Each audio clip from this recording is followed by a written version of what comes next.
Well, we're here at the Convene offices in Southern California, and I'm just delighted that my friends Mark, Vincent, and Darrell Passwater, two men that I love and respect, have joined us in the studios. Thank you so much for coming. Welcome.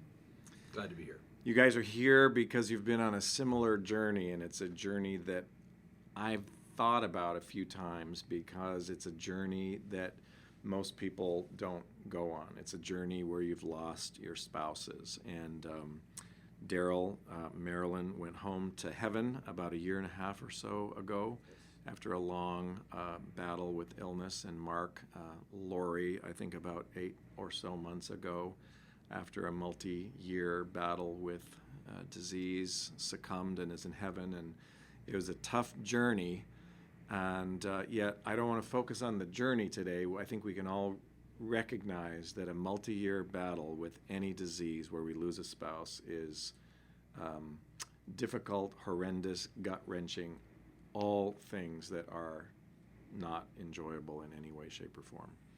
But Darrell, you were my chair for many years, and you used to say, go home tonight and love your spouse, tell her you love her, hold her hand, take her for a walk, and I kind of want to go on that journey a little bit. So maybe you could just give us each a thumbnail sketch of what happened in your stories of losing your spouse. Well, Marilyn and I were married for 42 years, but about 10 years before her departing to go to heaven, she got cancer, stage 4 metastatic breast cancer, and did surgery, chemo, radiation, went through the whole thing, and a lot of good things of extending life, but it was a lot of consequences and a lot of attention. And I was fortunate. We had a marriage that was just really healthy from stem to stern. And I didn't come from a family. So she, at age 16, we started dating and dated for 6 years, and we're married for 42. And so I cherished every day, Greg. I mean, every day was a pleasure. And if she was ever difficult, it was either she was tired or hungry, and those were easy to take care of. Mm-hmm. But I loved her deeply, and she loved me, and I was so thankful for God every day. So in short, it was just every day was joy. I mean, not without challenges. There's tons of challenges when you have kids, as you know. You have 5. I only had 2, but every day was a joy just to be in the presence of another godly person. I use the term she was an angel, not that she was perfect, but she had a commitment to serve God, love people. She never thought about herself. She thought about other people, and I just felt like, what a joy. So we had a great marriage and 2 great kids, and my kids love God, love their spouse, and love being a parent. So it's kind of carrying on. Yeah. Yesterday actually was would have been her 66th birthday, so that was an interesting day because the kids found some ways to honor her. I thought that was really cool. So that's indicators of some good things. But 10 years later, she it turned to bone cancer, and she succumbed. And I'm really thankful because she was in a lot of pain, and you never want to see a loved one be in extended chronic pain. Yeah. Never once did she complain. And I read in her journal something really interesting. About 3 months before she went to heaven, she wrote in her journal, she got up one night, praised God, because she found a spot on her body that didn't hurt. Wow. And I asked her the question, how do you get through all this? And her response was, all the great hymns of the faith that we've sung and all the great Bible verses that we've memorized are better than any pain medication. Wow. So it was difficult, obviously, going through that process. But let me just say 2 things real quick. Along the way, I came to a conclusion that Marilyn really was not my wife. She was God's daughter. Wow. That helped change my perspective a bit. And I thanked God for the 48 years. Instead of cursing, why don't I have longer? Because how many people get 48 years in a really healthy, mature relationship in Christ?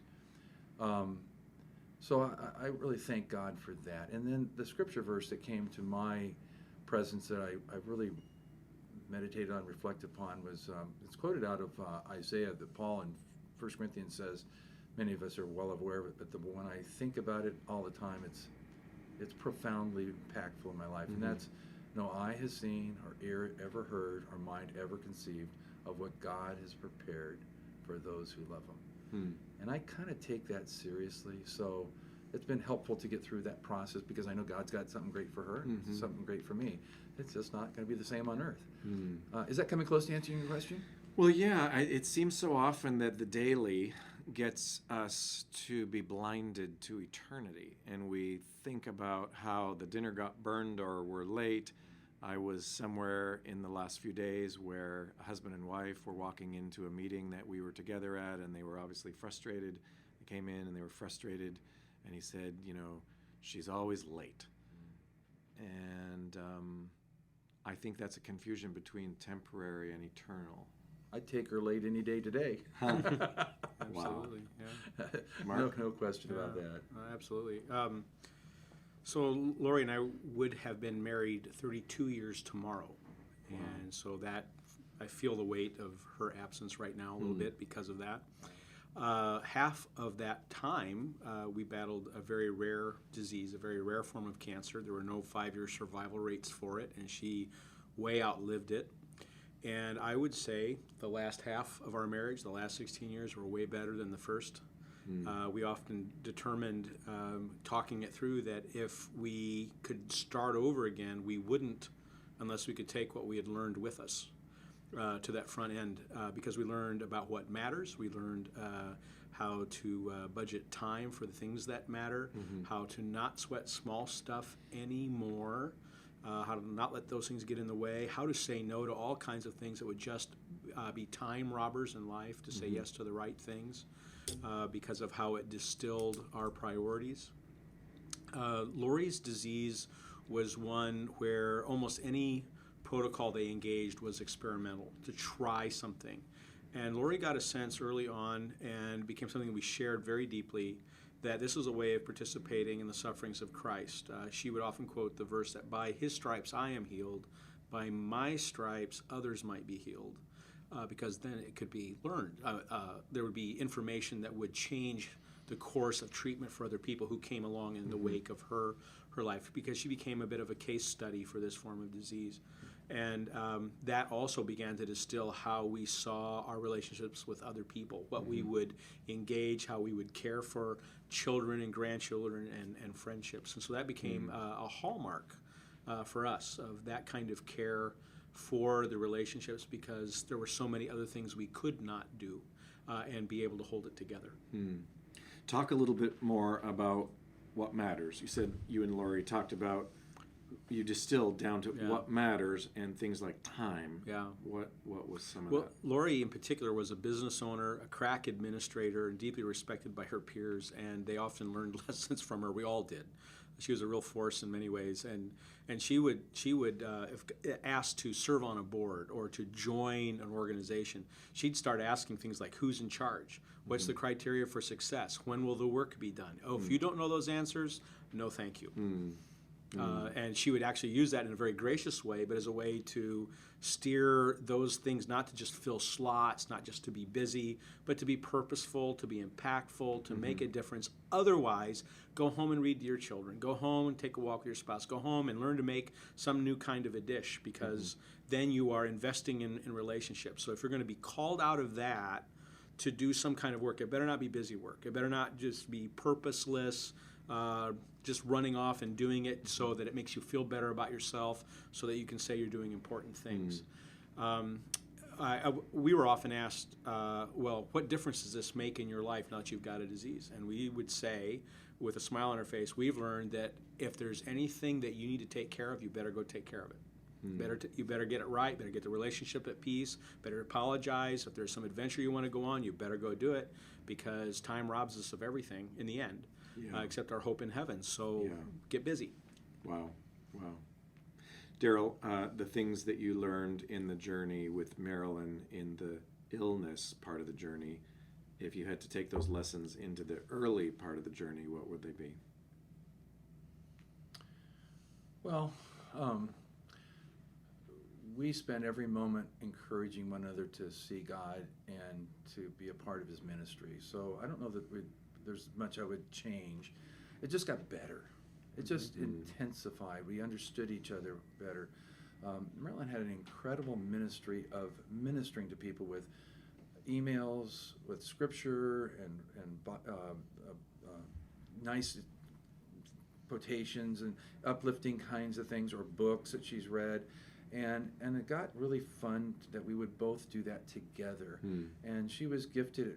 Every word in an email was important to her to help that person see God. And so I guess what I'm saying is we just spent a lot of time refining that together, and that became incredible joy. And that's what's been a hallmark of our relationship, by giving to other people. And so I think we just got better at it as we got older. So I'd say I wish I knew back then how to do it better, but it was just fun to try to minister to people in a way that was hopefully helpful to them through the Word of God. So many CEOs, leaders of companies, are under the pile of the pressure of the finances, the pressure of the people, the pressure of the earnings statement that isn't quite the way it should be, and they go home at night frustrated. What would you say to that person out there who's listening, who right now is frustrated, under the pile of the business? They're about to get in the car and drive home. How would you reorient their thinking to what you've learned from the journey now, where you don't get to go home to your spouse tonight? What would you say to them? Want to go first? Go ahead. I'm formulating a thought here. Yeah. Great question.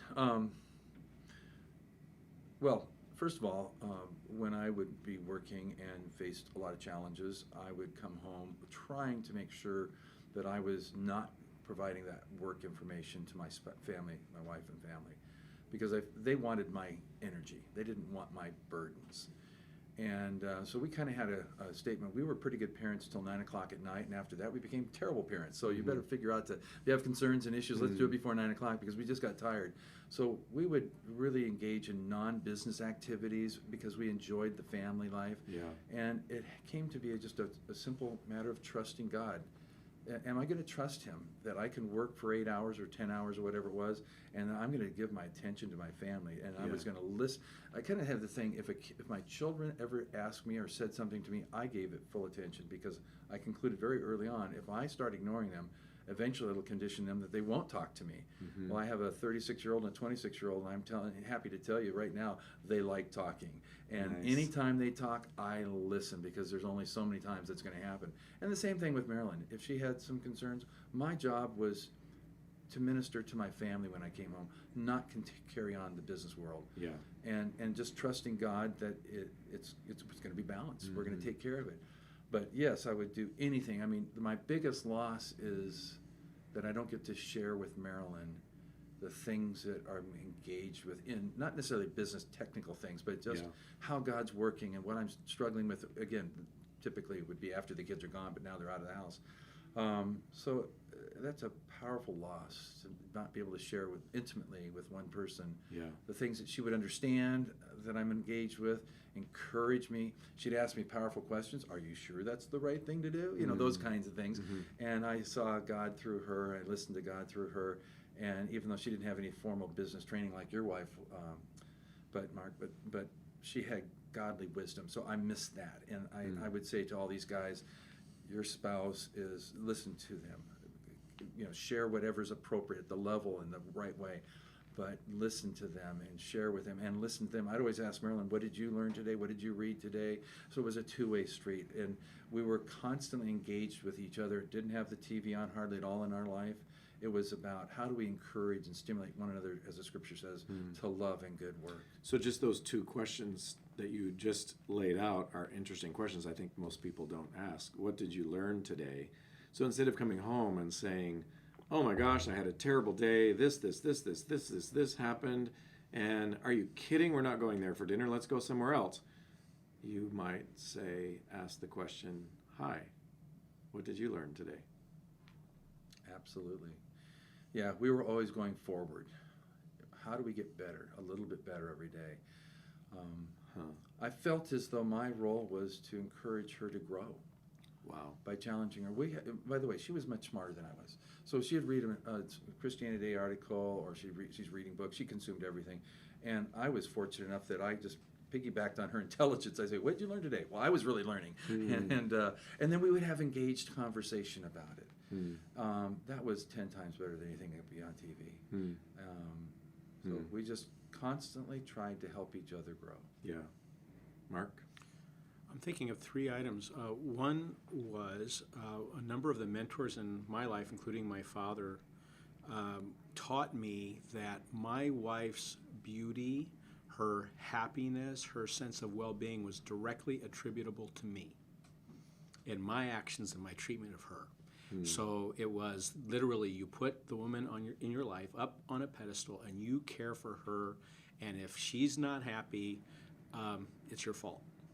So that became almost like a rule of life kind of piece for me, and I'll touch about rule of life in a moment. So the idea of this is a work of art, this is a sculpture, this is not something where I shape her, but I can sure harm her shaping. So I better give it my best. That was really driven in deeply to me, and something I hope I've passed on to my son as well, as he is now married and becoming a father. A second piece is that anxiety, frustration is nobody's friend. It is nobody's friend. And if that's the state of being that a person finds himself in, they better take a real hard look at what's going on with them and find some kind of rule of life that helps them find balance and integration so that they are not on all the time. No machine and no human body is designed to redline 24/7. There has to be time to restore, to gather strength, to be able to surge forward for a time in order to then rest. And if that's not happening, I don't know who else will govern that other than the individual, because oftentimes company boards won't do it, senior team leaders aren't going to do it. There has to be this sense of getting that rhythm right and getting help if it's not there. A good executive coach, a good mentor, a collegial or peer kind of relationship. That's one of the things that, of course, Convene teams provide in that peer-based advising space. So that's a real important piece. The third item I was thinking about goes to your point, Darrell, and that is to ask questions before you make statements, and not leading questions, not questions that are designed to draw somebody out so you can pounce, but to really work at being curious. So before anybody says anything, before I say anything, I want to ask 3 to 5 questions that have nothing to do with anything I'm thinking about, but draws that person out, finds out who they are, helps me engage with them. And if I am still feeling that kind of anxiety, I better check my breathing. Take good, deep breaths so that I'm not saying the first thing that comes to my mind all the time, which is often more reactionary rather than caring.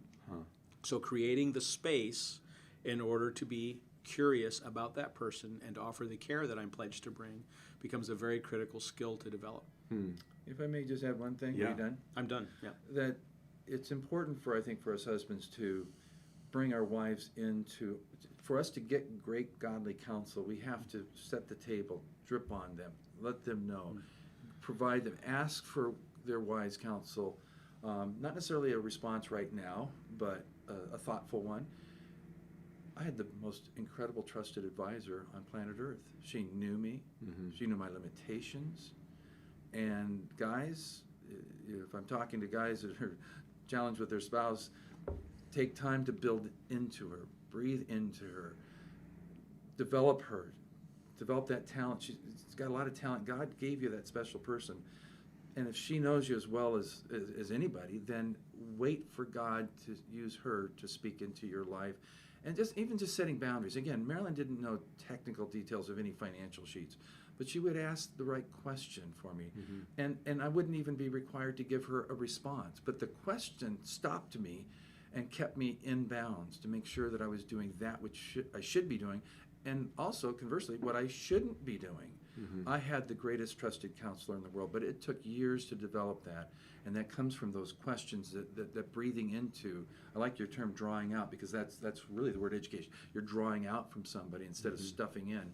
And I had the privilege of a wife who was interested, who cared about me, wanted me to do well. Folks, where can you find that? But through a trusted, loving relationship. Yeah. Develop it. How about talk to the person who would say right now, I am so frustrated with the things that she does that drive me crazy. She forgets things. I tell her to do something and she forgets it. She actually doesn't like to go golfing with me. She doesn't like whatever. She's not good at this. She's always too forceful. She laughs too loud. It's driving me crazy. What would you say to that person out there who's frustrated beyond belief and saying, I'm just focused on all this stuff and she's driving me mental? I'm smiling and probably laughing, at least inwardly, at how much after a spouse is gone that you did not want to lose, that you would welcome that plus new idiosyncrasies, because those things just don't matter. And that would be one of the key aspects, I would say, where the second half of my marriage, with disease being in the household, was better than the first half, because those things ceased to matter. It introduced stuff that you couldn't control, that you had no ability to do anything different but accept if you were going to go on together. So odors and what it does to disfigure a person and all of those things that are so, we would see as important, they become so shallow. Yeah. This becomes so shallow because then you start to, if you're going to make this work, you're connecting more soul to soul than to beauty, right? Those external things just cease to not matter. I found myself with Lori over the years, whenever there was one of those little funny things that she would do, it became a chance to go show her affection, like an invitation to go show her affection, or an invitation to pray for her, and to treat them as that, as opposed to triggers of, oh, I don't like that. So I actually, I think by God's grace, learned to recondition my thinking with some practice to make it that way. So when she did her little funny thing with her finger on her upper lip like this, that became an invitation for me to go give her a kiss, as opposed to say, oh, take your hand away. Would you that kind of stop thing. doing that? Yeah. Instead of saying, would you stop that, you would say, Right. you would do. Right. And isn't it a kiss. silly thing to think that this is an irritating habit? Yeah. But why would I have thought that? I mean, it just, for that to just disappear and to become something fun and lighthearted, took work on me instead of work on her. Yeah. That'd be an example. Huh. Darrell? Two things. One, when Marilyn was in a space that perhaps she didn't want to be, my first response was that there's a need there, and can I, her husband, address that and help her? Point. Instead of being irritated, she had a need, and she has a need, and how can I? It may be get her a cup of tea, or anything, whatever I could do when she was low. My job was to help her get out of that low. Second thing is, people think this is funny at some level, but I put on my calendar twice a year to intentionally ask her the question, what do I do that cause you stress? So your description of all those idiosyncrasy things that might cause some problems, we kind of caught early on. And so I'd say, what do I do that cause you stress? And so, by the way, I don't like unrequested constructive criticism, as someone would say. I love when I ask for it. It's the same coin, but different sides. And I find myself, my own limitations, if I ask for constructive criticism, I receive it. If I'm not asking for it, I don't tend to like it. So I preempted it, and I would go, what do I do that causes you stress? And generally speaking, it was not anything big. And then at the end of that discussion, and I would commit to trying to not do that. That might be something like, my wife is a deeply reflective thinker. And sometimes I would ask her a question that's also known as interrupting, when she's not finished with a thought. And one time she said, just let me finish. And I go, great. And so we didn't get to the big things. It didn't mount up because we nipped it in the bud, as one would say. And so I felt good about receiving constructive criticism. And she would in turn say, what do I do that causes you stress? As a flip. And fortunately for me, she didn't have many that was problematic for me. And I like what you're saying. It's a little stuff. But keeping it always in context, my job as her husband was to love her as Christ loved the church. I failed, but we would have a discussion about that. I would ask for forgiveness. There's times I didn't meet her needs.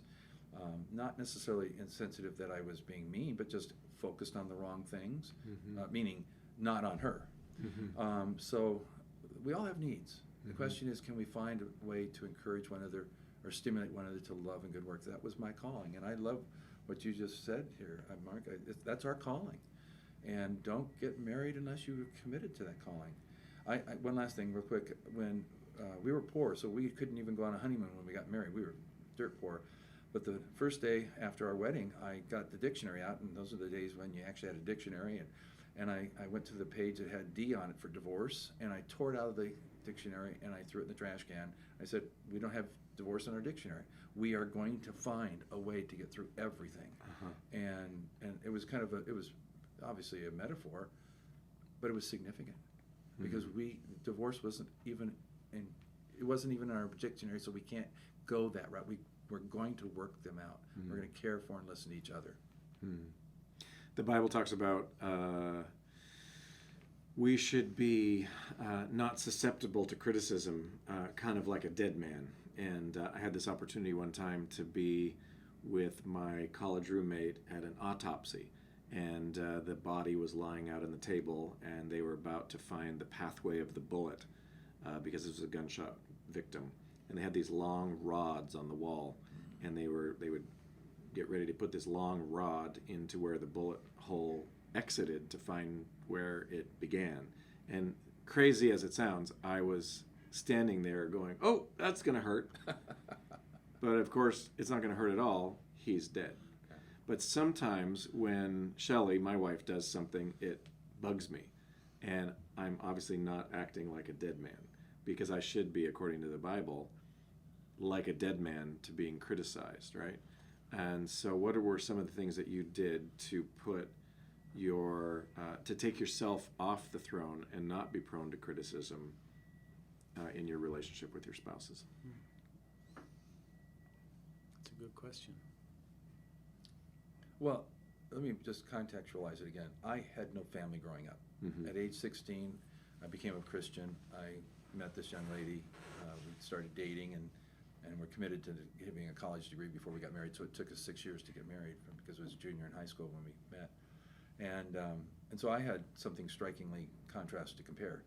And I wasn't going to jeopardize anything, given that coming from nothing to something great, that's a comparison. That's the context. And so it was easy for me. It was really easy. I was mega blessed by God. I haven't figured out why yet. But so I don't think I'm in the normal range, because a lot of people have healthy families and they just transition into marriage. I did. I had nothing, and I went from nothing to heaven. That's a pretty easy thing to do. There you go. There you go.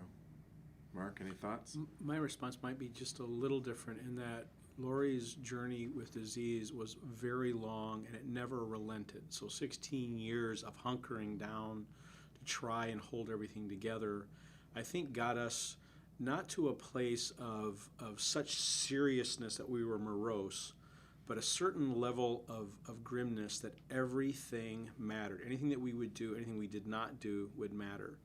And so it was hard sometimes to look up and look ahead and say, how can I do this better?